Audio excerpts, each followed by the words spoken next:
So, okay, over to you. We're going to start with Ruth, if that's okay. Yeah, no Introduce problem. yourself and then go for it. Cool. I'm Ruth. I'm the founder and content director of a small digital marketing agency called J&R. We're a small team of 5, and the coronavirus has already impacted us quite a bit in the fact that we've had to furlough half of our staff. But we can talk about some of the challenges we've been dealing with in a minute. But the main thing that we do is we specialize in content, identity, and experience. So a lot of our stuff is centered around telling stories and improving experiences people have with brands. So yeah, that's me and my company. Hello, everyone. Okay, Mark, would you go next? Okay, so I'm Mark Lawler. I'm Managing Director of Baltic Creative. And I'm also involved in the Baltic Triangle Area Company. So at Baltic Creative, we've got about 180 companies, all creative digital industry businesses, who employ about 650 people across the estate. Those 180 companies, those 650 people are housed in about 85 spaces. So that tells you the majority of the businesses are small businesses. And about 120 of those companies of the 180 are multi-occupying virtual office tenants or co-working single-person businesses. Of course, we've got a mixed bag here at Baltic, and what I'll get on to what we're doing to try and help it in a bit. But what we do know is there are immediate challenges which are causing a number of businesses a great deal of pain at the moment. I guess part of our conversation today is to learn what we can to pass on further information to businesses. We're doing a lot, but of course we're going to have to do a lot more in the coming days, weeks and months, I'm sure. Great, thank you. Okay, Paul and Leo, I assume. The naughtiest poodle. Plenty of content here. So my name is Paul Cocoran. I'm the CEO of Agent, which is a full service brand and communications agency based in Baltic Creative. And I am co-chair of the Creating Digital Board for the City Region, Local Enterprise Partnership, and vice chair of the LEP as well. Kind of 2 hats really. Certainly in terms of the challenges, we all know the challenges, things, sales that, we've been working on for, a number of months, big tenders, proposals have just literally been cancelled. The sales process, decision making has slowed down incredibly to basically nothing. A lot of work big projects that we're working on have been postponed, which all is difficult. It is difficult. We're a team of 20, 25 with varying different disciplines within the organisation. But I think certainly in terms of there are quite a lot of positives that we've seen come out of this period. Actually that culture prevails. Having a really strong working culture is absolutely key to making sure that you work openly and honestly.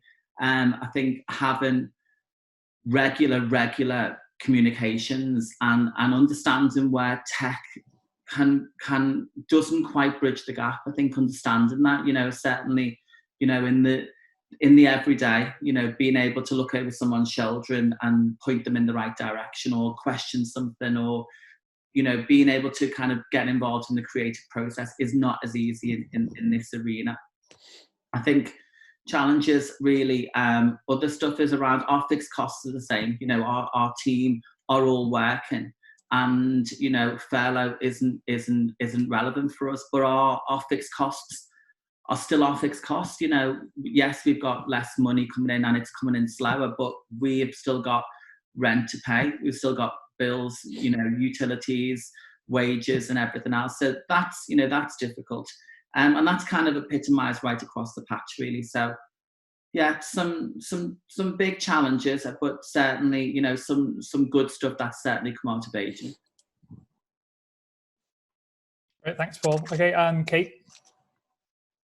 So my name is Peate. I'm strategy director at Form. We're a consultancy, and usually our mission is to help leaders build remarkable organisations. We specifically focus on digital, creative and tech as a sector, and to be honest, our mission right now is to help businesses to survive, stabilise and sustain, and they are just the three words that we keep using again and again.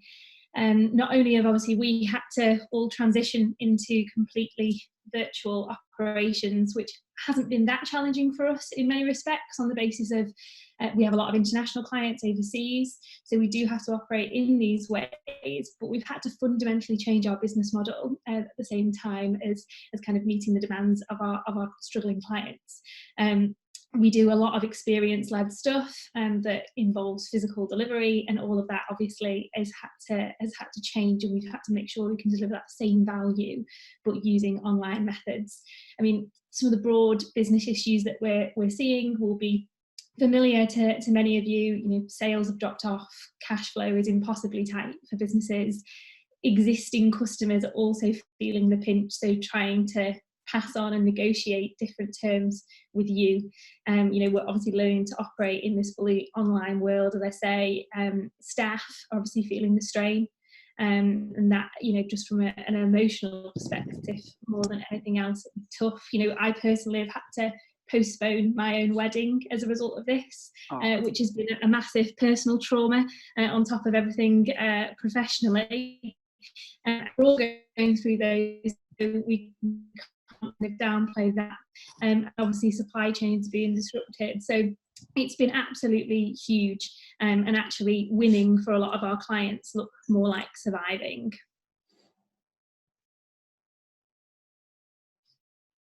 Great, thank you very much. I'm just going to demote Lee Omar to. Sorry, just give me 1 second. Attending. You can come back later, Lee. Okay, so just a few more minutes from the panelists on what your company and is doing, and then also some of the other things that you've seen other people doing. This is very much about the response, and actually, Katie, I really loved that that YouTube video that Ruth linked the other day on Twitter.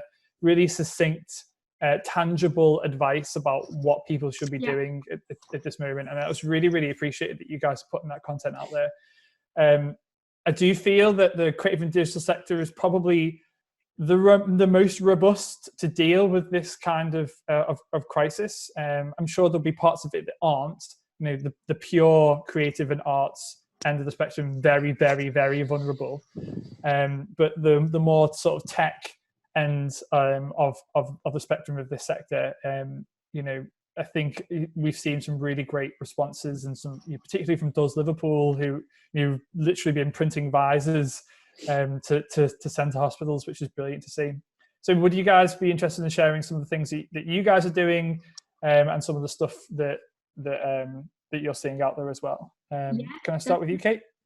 Yeah, so as you said, Liam, we created sort of at the moment that this all kind of, we realised that we were going to go into lockdown. It was the week before official lockdown. We created a series of videos called Navigating Uncertainty. If you haven't got the link to them, they're linked in our Instagram, which is @form_leadership. And it's a series of short videos that are about getting control of your numbers, managing your cash, and planning for growth beyond this kind of eye of the storm that we find ourselves in.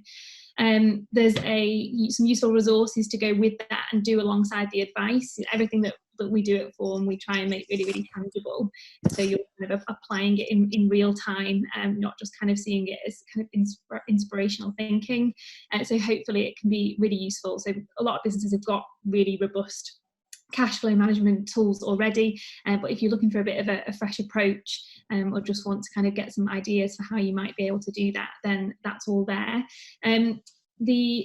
The other thing that we're doing, which we will be able to talk about sort of more fully mid-April, is it was already in the pipeline, which has been sort of great timing, but we've had to pivot really strongly in order to create a product that's really relevant for right now. Is we're actually going to be launching an entire program of activity called Gather. And that's going to be launching mid-April. There'll be an event that we'll invite everyone to, an online event, if you hadn't guessed, just to kind of launch that and launch all of the activity and applications. But essentially that gathers a place for the digital creative and tech community to unite ideas, strengthen strategies, and connect with people. So it's all about feeling supported, getting advice, and stabilising your business. So it's in partnership with and backed by the Growth Platform, the Combined Authority, and the Metro Mayor, which is fantastic. And it means that we can bring all of that support completely fully funded at no cost to the businesses themselves. Because essentially, look, we're finding that businesses are in a time of transition. Everyone's stretched, everyone's stressed. They've got good ideas for how they can pivot, but actually they can't necessarily get organised quickly enough. They can't articulate their value proposition in this really ever-changing market that's daily changing. And their customers are looking to them for flexibility and support, but they don't necessarily have anywhere to turn themselves.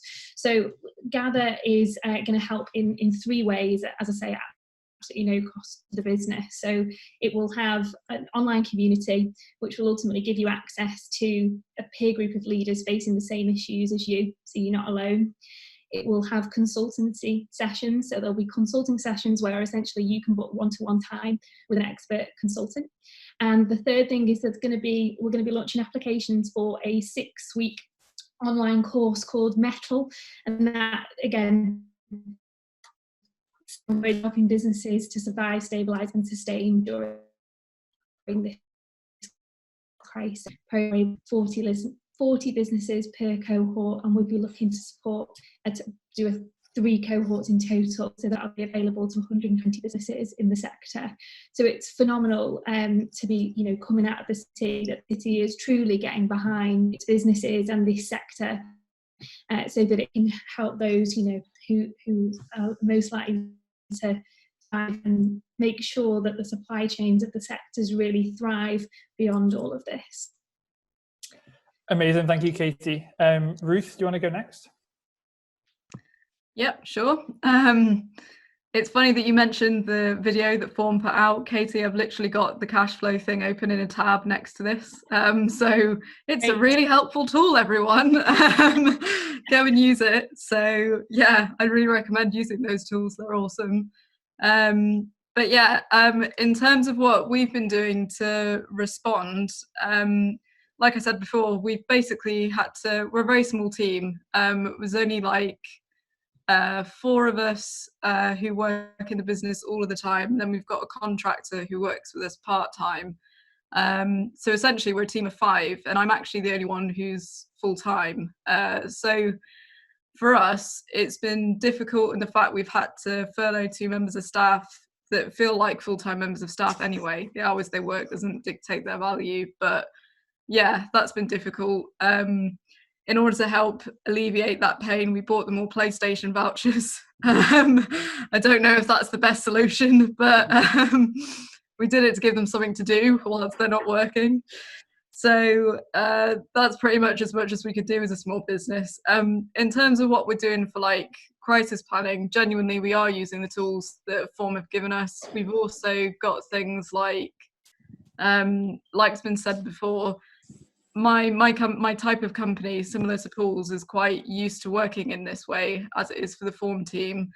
Doing virtual meetings, talking online with people is kind of what we do. But to reiterate the thing that Paul said before, the thing that's most difficult is like leaning over someone's shoulder and being like, it's literally there. That now takes like 10 minutes when it should only take 2 seconds. So yeah, surprising things like that have come out of it for me, which haven't been the best. But apart from that, we're a fairly efficient team. I suppose the thing I found most difficult is sort of worrying. The thing that sort of is keeping me up at night is thinking about what happens in 4 months. I think dealing with the next 2 months is actually quite reasonable and feels quite tangible. I think the thing that might be worrying a lot of people who are on this seminar perhaps is, where do we come out of this? And whilst having things like the tools that Form have given are really helpful and they actually calm you down a lot, I think looking at that and having something in front of you makes it feel less overwhelming, which is great. It still doesn't solve the problem of in 4 months' time. So I think if anyone who's listening to this is really worried about that, it's a universal feeling. And I think one of the things that I've had to tell myself quite a few times is like, don't feel like everyone knows what they're doing. Now more than ever, I would say very few of us know what we're doing, and to be kind to yourself. And honestly, just getting up and getting dressed is a huge achievement, and like making time in your week to talk to people who are your peers and your colleagues is a great achievement. Just turning up to this is like a lot. So well done. So yeah, I think from my point of view, if I'm being totally honest, it's been emotionally very draining. Katie is the second person I've heard of that's had to cancel their wedding. That's awful. So yeah, I just think like my scenario of coronavirus is a walk in the park compared to a doctor or a nurse. So I'm sort of like trying to keep things in perspective. Whilst it is difficult for the business, I suppose most of my concern comes in 4 months' time, and we've only got so much control over that. So I think I'm sort of trying to use things that make things feel tangible, talk to people I trust and listen to what they say, which is what I'd always do anyway, but just do it with several glasses of wine. So that's my plan at the moment. Usually is my plan. So yeah, that's probably the most I can add at the moment. Amazing. Thanks. Ruth, I think you're right. Like this was a great excuse for me to actually shave. To sort my beard out before this. I was looking very different. And just before Paul, I'll call on you next, but just before I do, I wanted to reiterate a point that Alison McGovern MP said in the previous session, which was, so she's in the Treasury Select Committee and she's talking to the Bank of England and to the Treasury about furlough in particular and about how inflexible the furlough scheme is. She wants it to be able to be used part-time, so you can furlough your staff part-time and keep them on part-time. The fact that they can't do anything, even train, even have a training video or anything like that to do with work is not allowed under the scheme, and that's just wrong. So the lobby effort is really, really in place now to get furlough to be more flexible. And what she wants from all of us is for us to be emailing our MPs and lobbying for exactly the same thing. So there's one thing that everyone can do to help progress that. 65 attendees and 6 panelists in this session right now is, include your MP's email address and say, I've furloughed staff or are being furloughed, or it doesn't seem right to us because it's just inflexible. And that will really, really help them. So that was her request. Liam, do you know the best place to find MPs' emails? I wouldn't know where to look for that. So they are all listed on Parliament Gov website. So if you Google that and search for it, they are all listed. They are all public. They are all, it's Alison's is alison.mcgovern.mp@parliament.gov or .uk, and all the emails will be like that. Can I also just add to that, Liam? One of the things that is really front and centre in our mind around furlough, it's kind of to your point, Ruth, about what happens in 4 months. It's what happens when these staff are reintroduced back into work, because for all intents and purposes, it can feel to a staff member like being made redundant, and as though if 50% of the staff have been furloughed and 50% haven't, I was in the lesser half. Yeah, and the value bit. Yeah. There's a big perception challenge there, and there's and kind of reintroducing those people well is going to be something that's going to be really important for businesses. So we're looking at what kind of, even if it's a simple little blog article with our thoughts and advice on that, that's definitely forefront of our mind. Perfect. Paul, over to you. Thanks. So kind of just picking up on what the previous panelists have said around trying to keep on keeping on. I think certainly as one of the leaders of our company or companies, It's difficult, you know, it is difficult. And, you know, I would say that sorry, there's a poodle causing trouble as always. And I'd say we are, you know, I'm a very, you know, glass half full kind of person. But actually, I think, you know, what I've been trying to do is make sure that I'm putting my own kind of mask on first, in order to be able to make sure that I'm kind of driving that positivity and the communications that I want to see throughout the company are coming from me as well. And I think certainly in terms of keeping culture alive and keeping our team positive is absolutely key. So I think in terms of, you know, lots of working groups, lots of face-to-face, you know, Zoom calls. So not doing it over emails and not doing it just over WhatsApp, but making sure that you're seeing the whites of people's eyes and having that communication, you know, having our end of week quizzes, having our full team meetings on, you know, having our SMT meetings and doing all of those things that we would do quite, you know, normally. Although we can, and we probably could have done more, we like to be in our office. You know, we are a very, very, very close team, and we've always been a close team. And you know, I think that's kind of a major part of our brand and what we stand for. And so kind of keeping that alive and keeping that energy is absolutely key.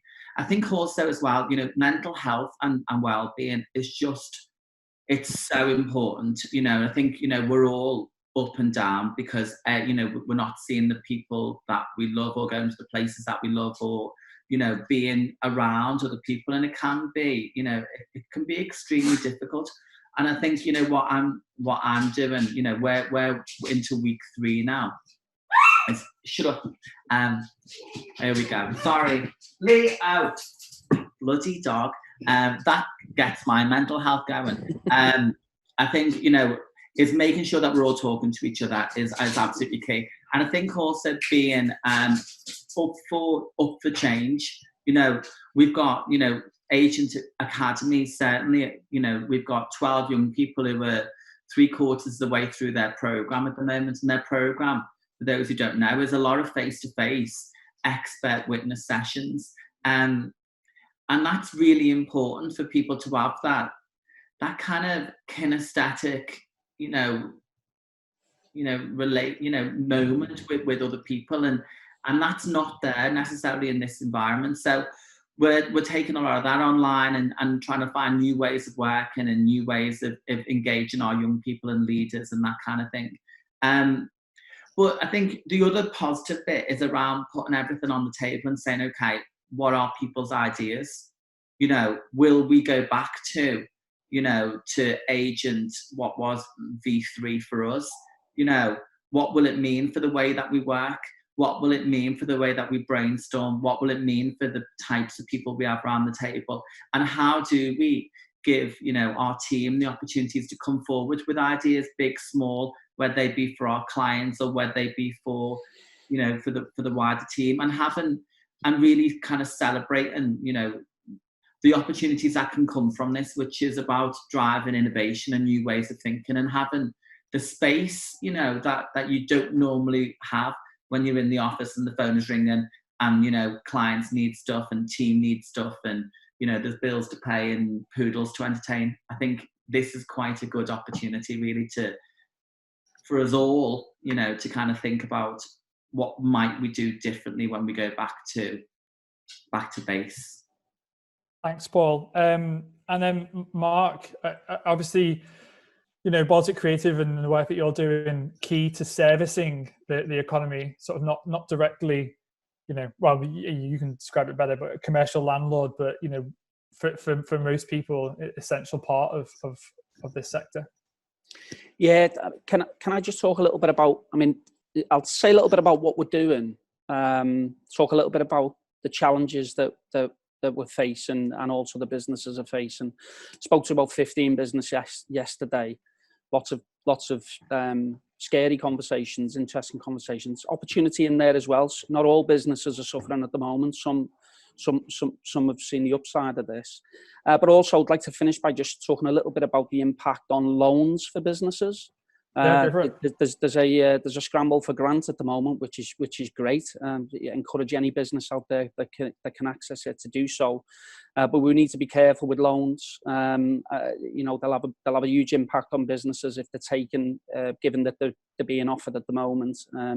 Some of them, looking soft loans in terms of your ability to access them quite easily, but with loans they'll have to be paid back. So just to finish on that, what we're doing, as an organisation, we're a small team. We're managing a number of businesses, through our space, and working with a number of businesses through our space, I should say. But there is only 6 of us. We're about to furlough 3 staff this week, and so we're down to 3: me, Chris, and Alison.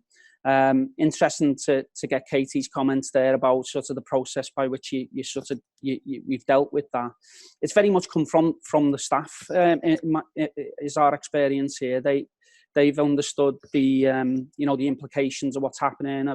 We've been having meetings on a daily basis with staff for the last 2 weeks now, keeping everyone updated, making sure they're clear and understand our position, both financially as well as the support that's out there. So in those ongoing conversations, that's been, we've been able to provide support to the staff, but of course, they've understood the position we're in, really, which is so I'd suggest business owners and managers to be open and honest and transparent as much as they can be with the staff, because I'm sure they'll get support back in spades, really.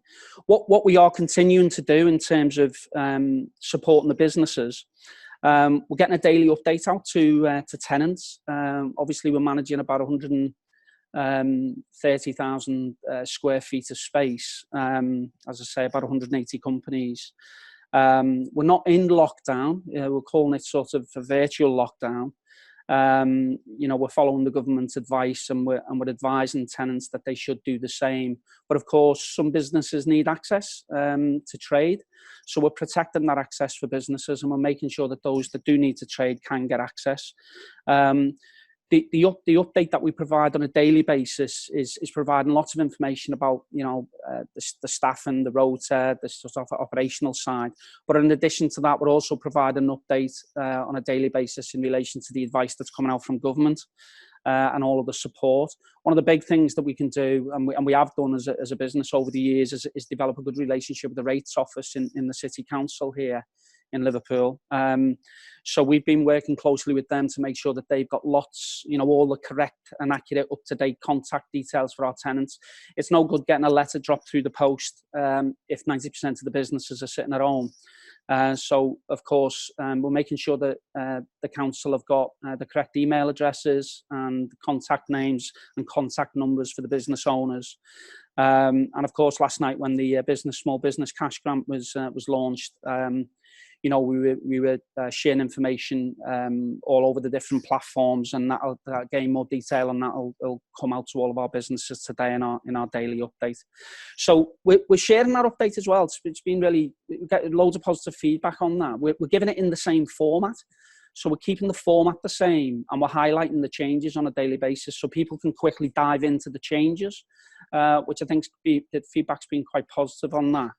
So we'll keep the format the same, and as I say, we'll highlight the changes so people can quickly move to those. In addition to the support that Chris is providing in terms of that rates advice and support for businesses. Obviously, we've been sharing lots of information about, furlough guidance. We took advice, legal advice, and we've shared that with businesses as well. Homework guidance. A lot of businesses not used to working at home, working in offices mainly. So that's a change for a lot of businesses, a lot of people. So giving them some top tips and some guidance on good practice for that. That thing about taking stuff off, online. Our health and wellbeing program was in full swing early this year.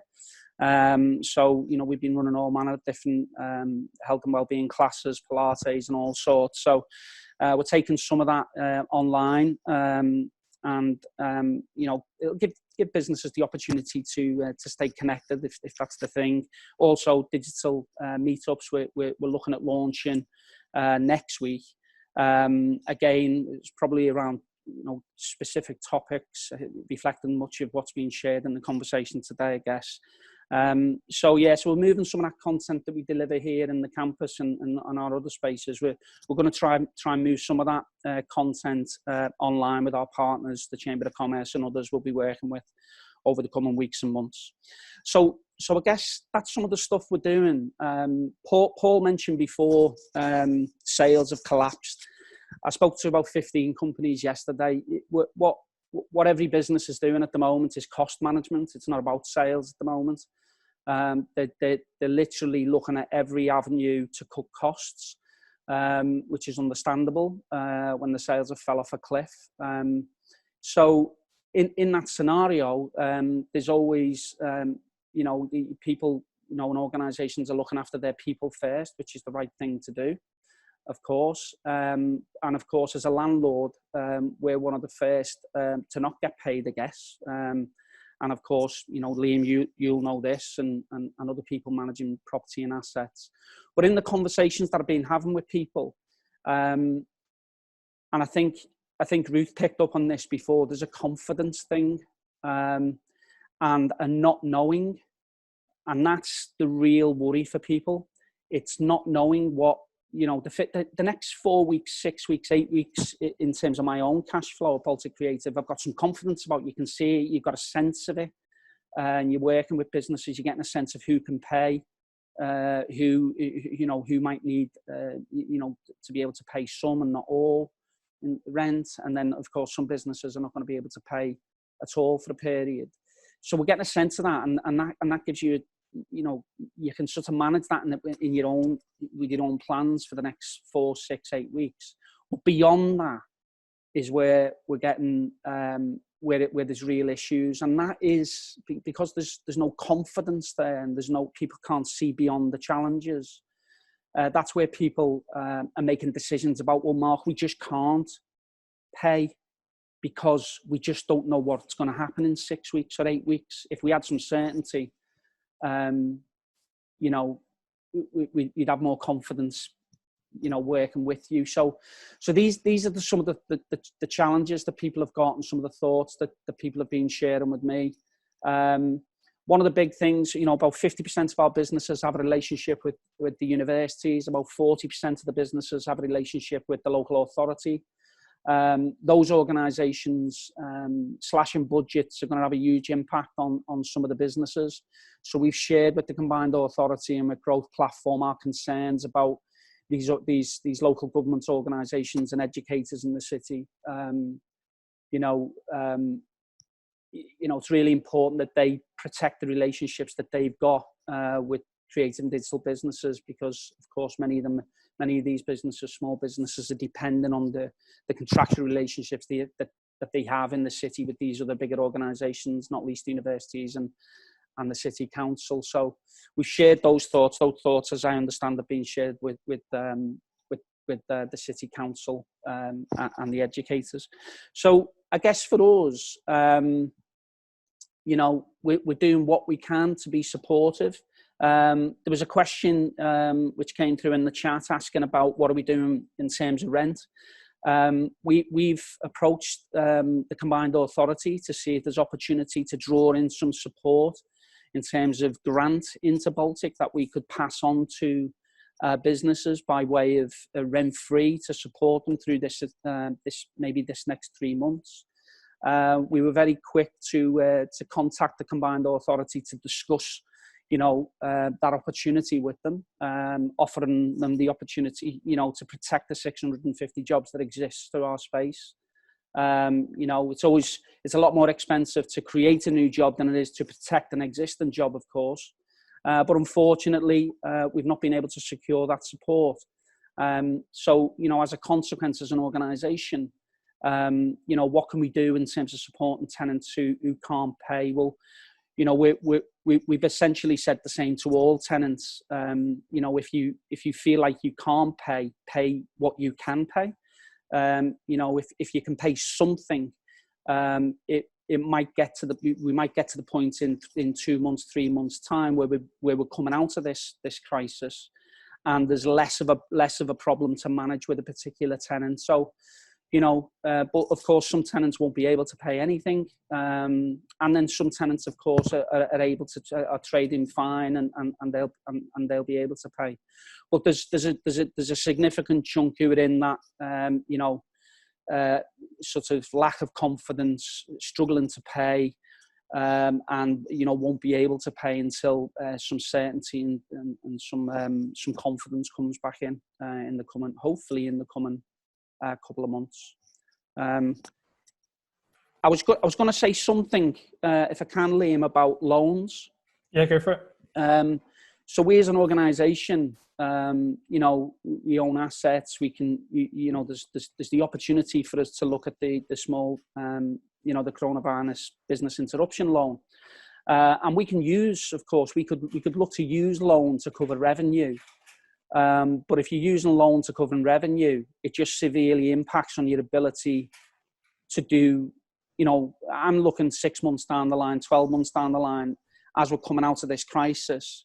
We as an organisation have got plans to further support the growth of the sector across the region. And we've had initial commentary from the Combined Authority, which was very supportive of that ambition that Baltic Creative has. But of course, if we as an organisation have got to take on loans to cover revenue, that's going to severely impact the ability that we have to grow, to do anything into the future, really. And that's a big concern for us, and it's a concern for all small businesses. If you're having to borrow money, take loans to cover revenue, it's not a great place to be, really, and of course that's not sustainable either. So I guess that was what I just wanted to finish on, really. Yeah, that's really helpful, Mark, and I think that a really tangible thing that we all could be doing is collecting the data and information that can help lobby and help decision makers come to those conclusions. We've surveyed our tenants and have taken basically the same approach. I think that a lot of the residents at Make recognise the importance of community in this moment, and our communications to them and their communications to us have been key in establishing that sense of community. And we've made the offer to everybody.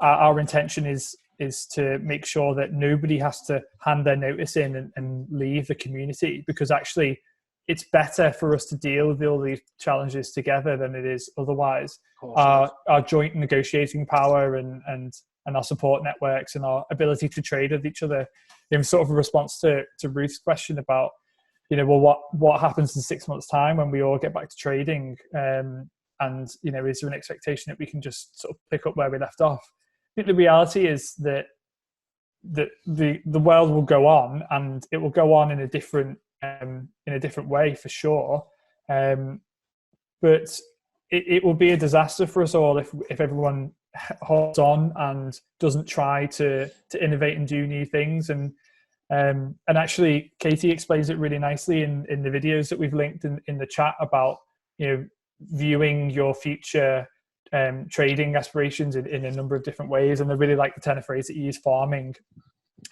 So we're thinking now, what have we got to do more of in the future, and where can we cut costs, but also committing to the things that we said we're going to do. And our board has decided that we're not going to change our business plan. We're just going to have an appendix that says this is how we're going to deal with the business plan in light of COVID-19.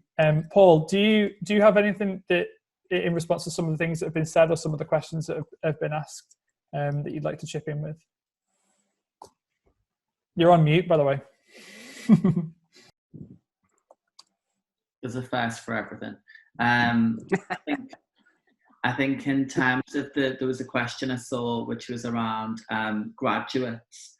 Well, I think, dear Lord, I think our young people are going to need more support than ever before.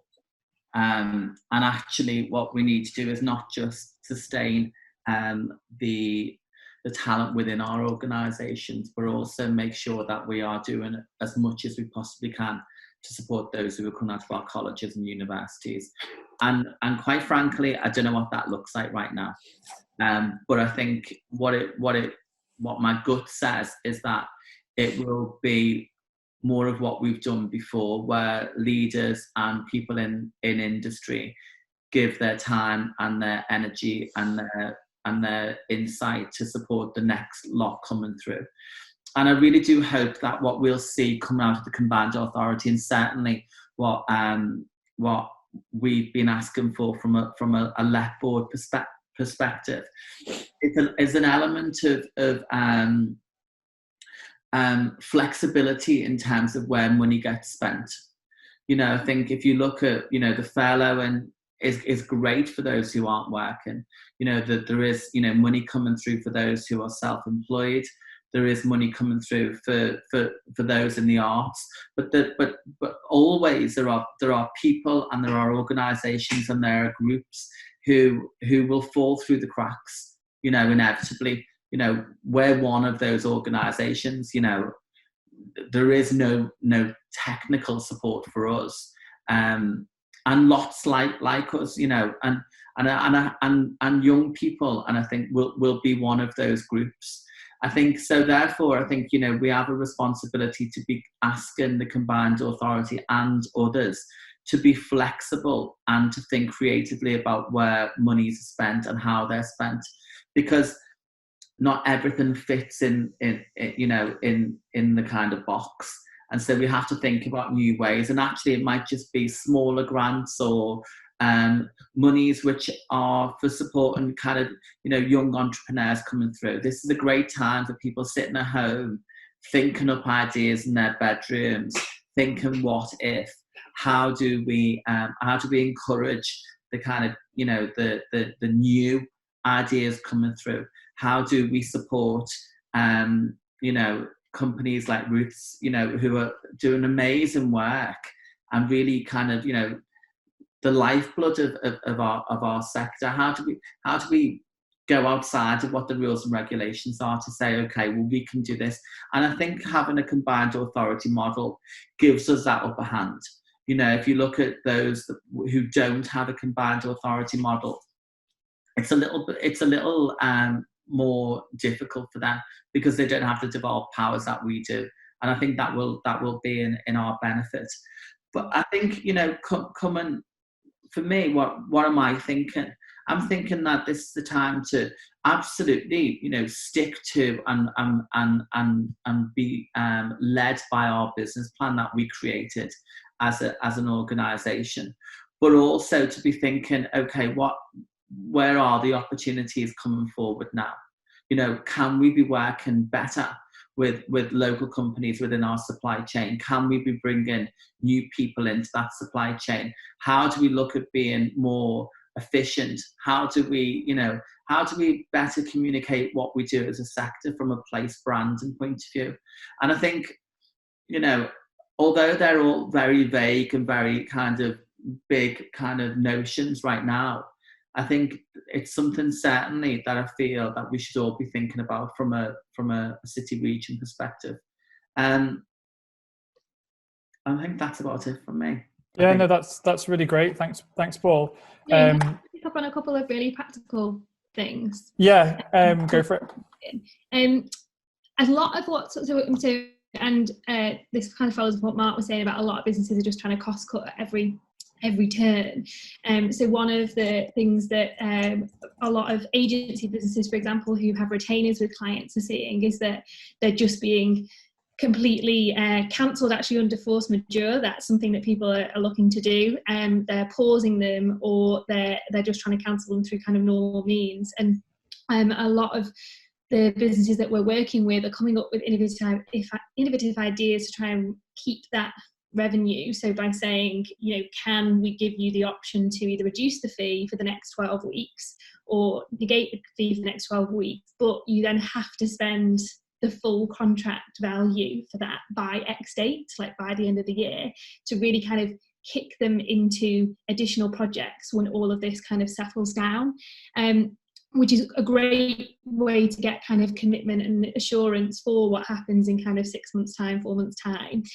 But the other real practical thing to that I really want to flag is staff holiday.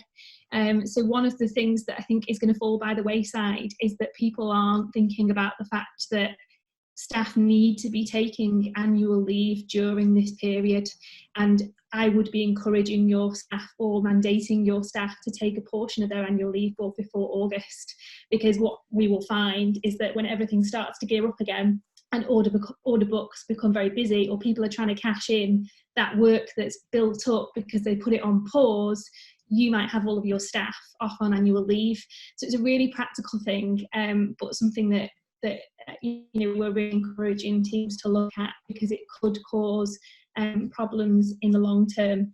And then just the final one was that, a couple of you there both said, we're sticking firmly to our business plan. I just want to kind of fly the flag for the other side and encourage businesses and just say it's okay, to not get stuck on old plans.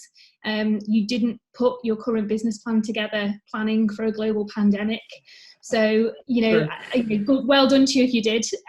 You're probably rich and be famous very soon, but I wouldn't try and, stubbornly stick to a plan if it doesn't work. Like, obviously, if it will and you can adapt it and you can appendicize it, then great. And it's difficult because we're all emotionally invested in these businesses that we're building, and we have certain visions.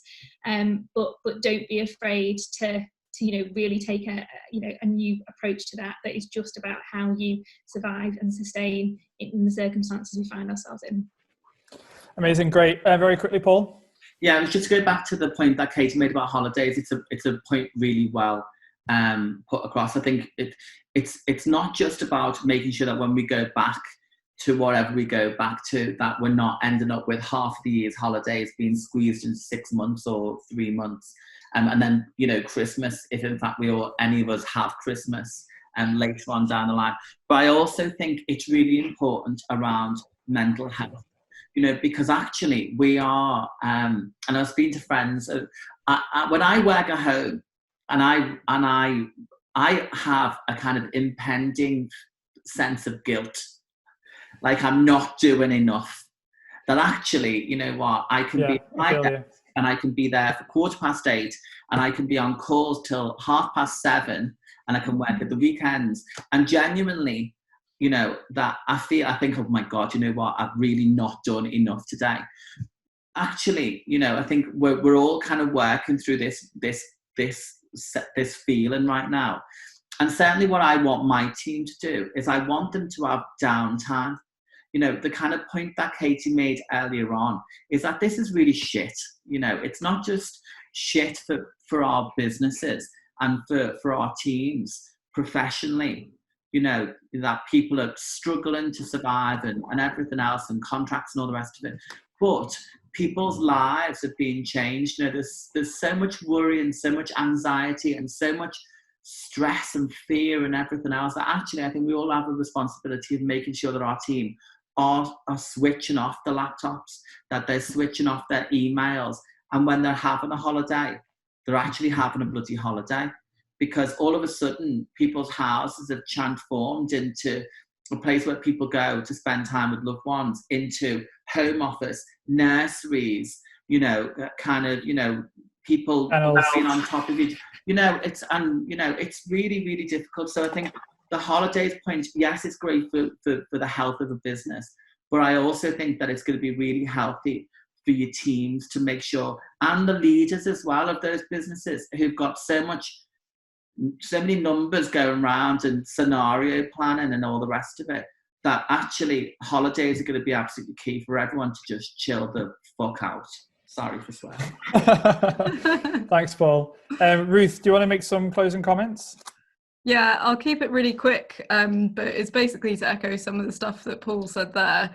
I think someone's asked in the Q&A section, what do you do to look after your mental health?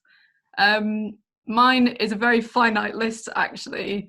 One, it's keep doing calls like this. I'm part of several groups. Lee, who's coming to talk on in a minute, he's like the instigator of many a micro networking group, of which I'm lucky to be a member of a few. Just keep talking to people in your network, and just keep setting up calls and keep having things like this, particularly people, if you're a leader in your business, talk to other leaders. They're dealing with the exact same thing as you are. And then in terms of what Paul was saying there about make sure your team have time off, we furloughed 2 of our staff, and I was like, right, that's rubbish. The only thing we can do is buy them PlayStation vouchers, because I know that they all play PlayStation. And now we've created a scenario where they can all play together whilst they're not working, which is great. And for me, that's like a tiny win, and one of the only things that we had control over. So that's great. And in terms of what I do to look after my mental health, Headspace, I believe they've made it free for everyone. Double check that, but I think you can get Headspace Premium for free at the moment. Get it, it's brilliant. Do their walking meditations. When you get your hour state sanctioned walk every day, do a Headspace whilst you do it. And then the other thing that keeps me sane is playing D&D. I think gameplay at this time is like one of the most important things you can do. So whether that be a console or whether it be doing role playing with friends over calls like this, that will keep you sane. So I suppose if anything, like we said, we've got a very short vision of the future at the moment, even though everyone's got really stringent business plans in place. Like we said before, we weren't planning on a virus to happen. Most businesses weren't, including, it's very worth pointing out at this point, massive companies. Every single person in this chat is a small business owner. The conglomerates didn't see this coming, and they're screwed as well, which for me has actually been quite comforting. I'm just sort of like, well, they had all of the people power to plan for this, and they didn't. Doesn't that say a lot? So for me, I think that's quite a calming thought. As much as it could cause chaos in the long run, that's actually quite a good thing. Go on, Paul. Sorry to just jump in there as well. I think, certainly as well, with a marketing brand hat on, I think about, our actions now, say so much about who we are as leaders. Yeah. And the kinds of companies that we run, and I'm seeing so much good. I mean, I think certainly Liam, thank you so much for leading this initiative, because it shows real leadership and a real sense of community leadership. So thank you for doing this, and all the team at Make. But there's also, I'm seeing some terrible leadership out there, terrible communications, real selfish kind of Scrooge McDuck type mentality, which is horrid. And the Richard Bransons, if you went into a school and said, what entrepreneurs do you look up to, the vast majority, the go-to is Richard Branson. And I think we would all agree at this particular moment in time that Richard Branson has destroyed his brand, of late, by actually behaving in a way that is immoral and absolutely the opposite of what we thought that his brand stood for. So I would say, certainly now, do things properly. We all have a responsibility that when we employ people or when we take on a contract, that we do it with earnest and we do it with a sense of passion and a genuine commitment to do work and to look after people. And I think we should always keep that at the very core of whatever we're doing. No matter how difficult it is, we should be looking at doing things in the right way, not just the best way for individuals. I'd love to be able to go on, but we need to stop it there. Sorry, guys. There are a bunch of questions in the chat and in the Q&A. Me and my team are going to try and get to those questions that haven't been answered, put it into a blog post, and then post it. So if some of those things are directed at any of the panel members, we'll be getting in touch, trying to link all the resources. Please do get in touch with Peate at Formed. Watch those videos. Watch out for their product that's coming, that's funded, and also get in touch with your MP, like Alison said, and Maggie said. Questions. There's so many phone numbers from local authorities and such that you can bring for support. But she said that Enterprise Hub is open for people to call, which is 0151 706 8113. So thank you very much, guys. I really appreciate it. I wish we could go on and talk more, but